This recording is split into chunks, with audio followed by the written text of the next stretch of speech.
எப்பயுமே கடைசியாக ஜிம்முக்கு போய் தான் பழக்கம். இன்னைக்கு ஈவினிங் ஆஃபீஸ் இருந்ததுனால காலையிலேயே போயாச்சு. காலையிலேயே கிட்ஸ் செக்ஷன்லாம் நடந்துட்டு இருந்துச்சு. இன்னைக்கு டே 9. நான் ஒர்க் அவுட் பண்ணது வந்து பெருசாக வீடியோஸ் எடுக்க முடியல, யாரும் அவைலபிள் இல்லை அப்படிங்கிறதுனால, எல்லாரும் பிஸியாக இருந்தாங்கிறதுனால யார்ட்டையும் கேட்கல.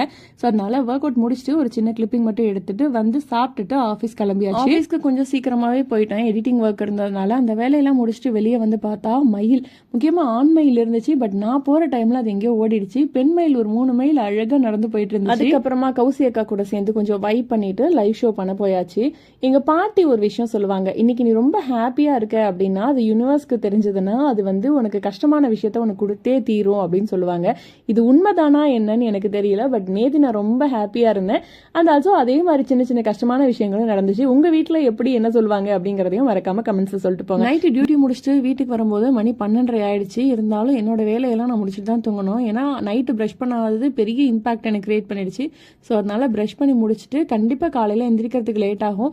அதனால பிரேக்ஃபாஸ்ட் பண்ண டைம் இருக்காதுன்னு ஓவர் நைட் ஓட்ஸும் பண்ணி வச்சுட்டு படுத்துடலாம் அப்படின்னு சொல்லிட்டு ஓட்ஸு கொஞ்சம் சீட்ஸ் எல்லாம் போட்டுட்டு நல்லா மில்க் அண்ட் கர்ட்ல போட்டு சோக் பண்ணி ஃப்ரிட்ஜில் வச்சு. என்னோட வீடியோஸ்லாம் உங்களுக்கு பிடிச்சிருந்ததுன்னா மறக்காம நம்ம ஐடியா ஃபாலோ பண்ணிக்கோங்க. டே 10ல பார்க்குறேன். ஓகே, பாய்.